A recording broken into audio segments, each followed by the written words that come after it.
We live in a world now that's so kind. We find the kind way around everything. Like, if you don't look good, I have to find a kind way of saying, I don't like your shirt. That's not the approach. If that's the approach you're looking for, that book is not for you. Can't Hurt Me is not for you. The approach you have to take, at least I took, you take whatever approach you want. The conversation had to be a real, honest conversation. In the accountability mirror, guess what? I was fat. Don't find a kind word to say that, you know what? I've gained some weight. No, you're fat.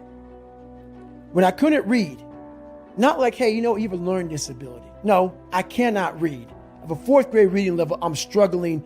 And sometimes I call myself stupid. Not in a way to put myself down. So don't take it like, my God, those are so hurtful. Yeah, they're hurtful. It's honest. The conversation has to become an honest conversation of where you're at mentally. Where am I at mentally? I look like shit. I feel like shit. I'm falling behind in school. I'm lazy. My house is a mess. You have to look at what it is and call it what it is. Don't find words to make yourself feel better, because so we hang around people that make us feel better, that tell us what we want to hear, not what we need to hear. And so we stay away from those people. And we stay away from those people, like our internal dialogue becomes that kind, it's okay. It's not okay. So that's where it starts. It starts with that accountability of, it's not okay anymore. This can no longer be okay. And calling yourself out for exactly what you are and exactly how you need to fix it. That's where it starts. If you look at America right now, and I won't get off on this, nothing is getting solved because there's so much racism. There's so many things, and that's just one of them. We can't talk about anything. We are skirting all these conversations because if I say this, I'm going to offend a black person or a white person or a Jewish person or a gay or lesbian person. We skirt around the daggone problem. So we can't fix shit. Everything is like, well, if I say this on TV, I'm going to lose my damn job. We have to say it. We have to break the barriers within our minds, within the world. And it starts with yourself. It starts with yourself. You got to break the barriers down within yourself and just go there. You got to go to yourself. So one big thing is the accountability mirror. You have to start with yourself. So what happened in my life was we start to get, I call it like the rucksack. A rucksack is a pack that you carry in the military and you put all your stuff in it. Your radios, your food, your water, all that stuff you have to carry in the military. That's your rucksack. It's a backpack pretty much. As you're growing up, we all have a backpack. Most of ours, hopefully, is empty, and what we put in it is all the crap we go through in life. That's what is in the backpack for the civilians, and we carry it around with us. So what you have to start doing is realizing that no matter where you're at in life, I got called nigger a lot. My dad abused me, learning disability, stutters, immaturity, insecurities, self-doubt, so much crap on top of me. So much stuff. I lied a lot to create friends. So much stuff was in my backpack. No one's coming back to help me. So it starts with that person in that mirror. You have to realize you are on your own now. And whatever else you believe in, I don't care what you believe in, but on earth, it's a very lonely journey. And it starts with the accountability mirror of looking at saying, hey, my dad who beat the hell out of me is not coming back. All these things are coming back. I have to face myself. And you have to own all those things that people may have done to you. Now it's yours. You got to own it. And it's yours now to fix the problems that people did to you. It makes no sense. It's not fair. I get it. But if you live in that woe is me mentality of guess what? My dad did this to me. My mom did this to me. People who bullied did this to me. You're going to always live right there.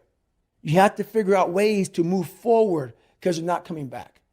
And it starts with the mirror. And I call it the accountability mirror in the book. You have to constantly rewrite your book every day of your life. And these aren't just words I say. This is how I have to live. Like, these are conversations I have with myself. And I say it everywhere I go. The most important conversation when you have it yourself. You live with it every single day. But most of our conversations are not the right ones. They're not the ones that are going to push us to the place we need to go. They're the ones that are going to keep us sitting in that that toxic environment that you've helped create and everybody else helped create, and you just live in it. You live in that muck, and that conversation just plays in your head, and that becomes you. So my first conversation when I was absolutely nobody, and that's one thing you have to say. So now my conversation is this. I never set out to write a book.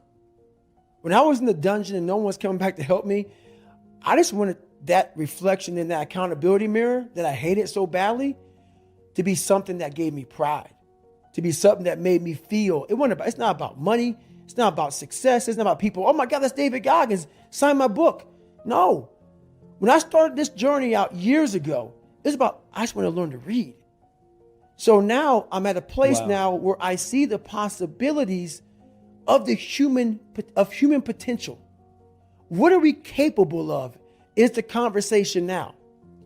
The conversation now is how can I now talk to people in a way they can understand the message that I have for so many people.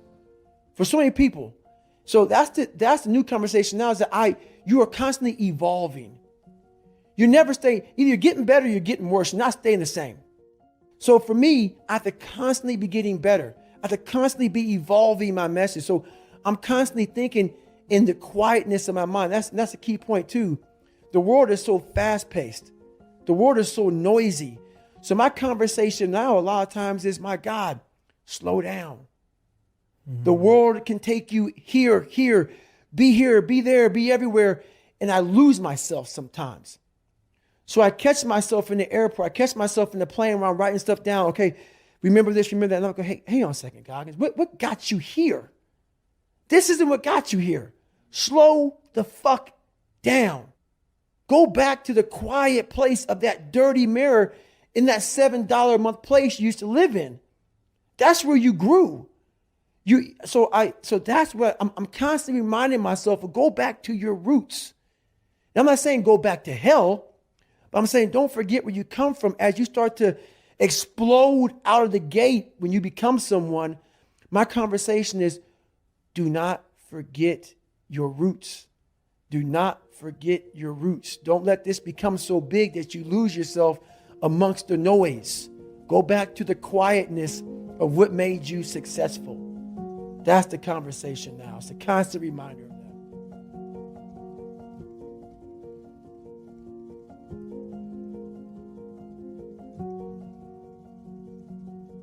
So think about it. When I say suffering, people cringe. People, that's the one word, whenever I post about it, people cringe. It's not about suffering and how people may look at suffering. Like you have to just go to a place that just every day of your life is suffering. You have to tap into suffering every day of your life because we have so much scarring that we have to clean up. You have to look at suffering as almost like I look at failure. To succeed, you must fail. In failure and in suffering, all the answers are in there. All the answers to all the test questions. The test is your life. All the answers are in there. You don't have to live in suffering and pain and failure all the time. You have to learn, I need to visit it. Like people hate working out. You're only going to visit working out maybe an hour a day. 23 other hours of the day, you're not in it. But how you become in shape is you must visit suffering, visit working out 1 hour a day. Visit suffering 1 hour a day. Visit your past failures 1 hour a day. The relationship with it is the answers are in there. They are in there. Within the suffering, go in there, and I call it the live autopsy. The live autopsy. How you find out someone died? They crack you open after you're dead. How you can live is do it while you're alive. Go back in your brain, crack it open while you're alive. Don't wait until you're fucking dead to figure out why you died. Do it while you are living. Go in there, go into the suffering, go into the pain of your life and say, why did this suck for me so bad? Why am I afraid of all this stuff? Why have I shut down the whole world? I guarantee I'll tell you why you shut down the whole world. It's in these nooks of the suffering within your brain, in the scarring, are all the answers to why you are on the couch feeling sorry for yourself. They lie within the scars. Visit them for at least an hour a day. Study them.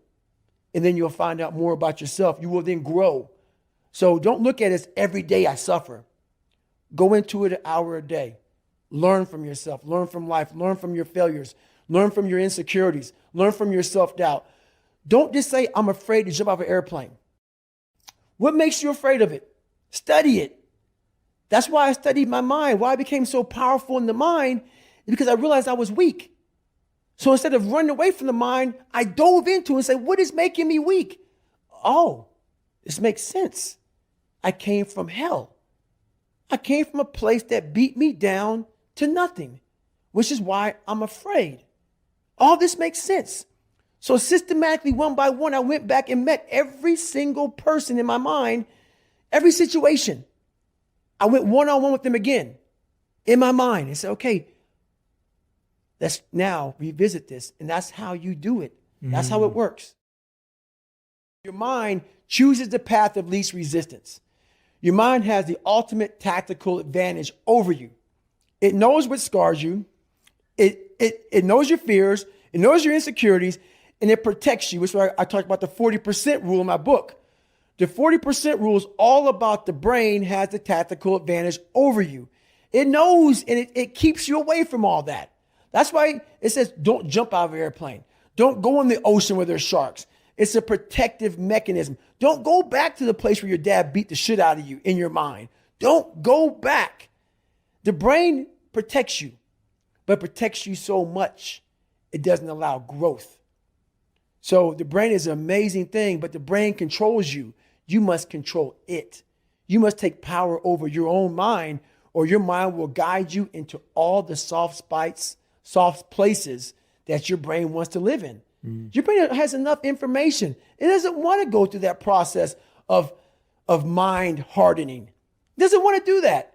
I got to remember what time I got to be here, what time I got to be there. This is where I want to stay. I'm peaceful. It wants to stay very peaceful and away from scarring. So that's what it is. You find yourself when you're not comfortable. When you're not comfortable on a daily basis. And that's how I started to grow. Like I said about the mind, it wants to put you in that nice 72-degree temperature with everything right there. It wants to be in that nice with a little massage therapist. That's where your mind wants to be. It doesn't want to be, and we're going to talk about Hell Week. So it doesn't want to be in Hell Week. In Hell Week, I was in 3 of them. I finished 2 of them in 1 year. Only person to ever do that in still history. There's been people who have gone through a couple of Hell Weeks, but in like 5 years, 6 years, 7 years, 8 years. I was in 3 in 1 year. They say it takes off 3 to 5 years of your life. So Hell Week is 130 hours of continuous training. You might get 2 hours of sleep. And what it does is it's designed to break a man down to the parts where, like I talked about the surface, how I was fixing the surface. If you only fix the surface, you will never get through Hell Week. Because what it does, it starts to bring out these demons. Because even though there's a lot of yelling and stuff like that, there's times where it's very peaceful in a very eerie way. So the first hour of the 130 is breakout. They're shooting guns. It's loud. It's noisy. Your mind is in chaos. When your mind's in chaos, you can't think. So you're having fun. Yeah, this is great. Yeah, we're in Hell Week. We're Navy SEALs, or trying to be Navy SEALs. We're badasses. Then what they do, and I don't even think that they understand what they're doing, but I studied the mind. It's perfect. It's psychological warfare. They go from an hour, the first hour when you're going crazy. The second hour of the 130, they put you in the cold water. It's called surf torture. Now they don't call it surf torture because it's a kinder, gentler word. It's called surf acclimation or something, whatever. Everybody's getting soft. So they call it surf torture for a good reason. They put you out there. No one's quit yet. It's only been an hour. Maybe a couple of guys have. And you're in the Pacific Ocean, which is never warm. You're all linked arms. You're sitting there and the waves are crashing over you. I went through winter Hell Weeks, which is cold. The Pacific Ocean is...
50 degrees. It was 49 this particular night in my third hell week.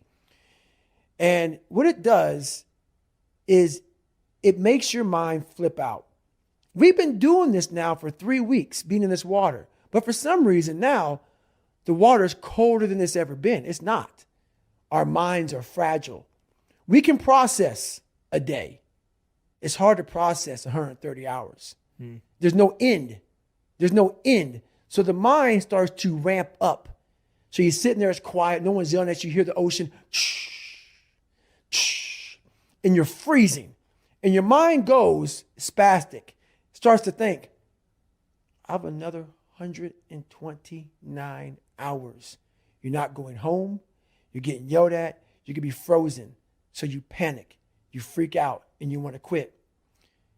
What I realized about the mind is those people who can be in that time and embrace that time and be in that moment and not allow the mind to go to 129 hours on hour one.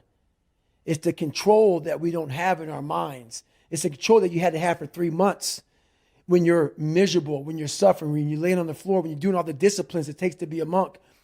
You cannot think about the whole process. It will make you, it will make you so insanely crazy. It's impossible. It's inhumane what I'm about to do to myself. You have to be able to break all these big, humongous, painful things in life down to the smallest molecule, because that's all the brain can handle. The brain can't handle hours and hours and hours of suffering, but it can handle right now. I'm in the Pacific Ocean and it's very cold and this is what I'm doing. Don't think about the rest of it. So that's what I learned from Hell Week. That's what I learned from being in 3 Hell Weeks. That's what I learned from all the military. I went to Ranger School. I went to all these different schools to learn all of that.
Learn how the mind processes. So I talk about theorists. I talk about practitioners. A theorist is a person who reads a book, doesn't do it, reads a book, learns about something, and then talks about it. A practitioner is myself. A practitioner is a person like me. I wanted to be an expert in the mind, a mental toughness guy, beyond mental toughness. The only way to do that, in my eyes, is to put yourself in hell. Put it in hell repeatedly. Repeatedly put yourself in hell and study how you process it. And that's how I was able to come up with all these different ways, all these different tools to slow the mind down in hell. Because the mind just speeds up. The mind wants to get out of the painful situation, the suffering. It can't process it. So that's what I realized by going through all these different processes of being in Hell Weeks. I'm not about money. Not about money at all. It comes. You have to first be authentic. What is your fucking brand? There's a bunch of people who are doing business right now who don't know what the fucking brand is. They're trying to figure it out. They're trying to piggyback off someone else. Let me take this and steal this. Everything I say and everything I do is authentic to me. And I'm not out here trying to make money off of you. I'm out here trying to help you. When you truly want to help somebody out, that's when you have a business. Your business is when you truly are looking to help have a good product. The product right now is myself. Like basically, are you living what you talk? Are you being who you are? So therefore people say, hey, David Goggins, I may not like him, but every fucking day I know this guy. Every day I wake up, I know he's out there doing something. I know he's getting out there. I know when he talks, he's speaking truth, whether it be whatever. So what I've done with my business is I made it very true to who I am as a person. I'm not someone else. I'm not trying to fake something, and I'm not looking for your fucking money. I'm here to help you. And when people see that you're here to help you, that's when you can form a business. But people can see right through bullshit. They can see right through bullshit. So once they see through bullshit, your business is done. You're not authentic anymore. You're just a piece of shit. So people see true. So sometimes in your business, you may not make a dime for a while. You have to gain trust of people. You have to have a good product. It has to be about the people, for the people, and not about you. There can't be any underlining things, which very few people can do that nowadays. A lot of people nowadays are slugs. They're cockroaches. They're bottom feeders. They just are. They want that quick dollar. It's about me. It's about me, about me, about me. If that's your fucking mindset, your business is done. Some people make it, but they don't last real long. They don't last long. So for me, I come from hell. I had to persevere through a lot. I got judged growing up. So all I want to truly do for people is I'm for the fucking underdog. I want to see you fucking crush every motherfucker on the planet Earth. Anybody that says you can't, no. Wait, you might be your biggest bully. You might be telling yourself you can't. That's my business. Whether it makes money or not, give a fuck. That's what it's all about, man. I see you at the end of the day say, look, man, hey, Goggins, when I'm walking through the airport, hey, man, you fucking saved my life. Now I tell everybody to go fuck themselves, man, because I changed my whole life around. That's the business. And if you can do that, you're rich as shit.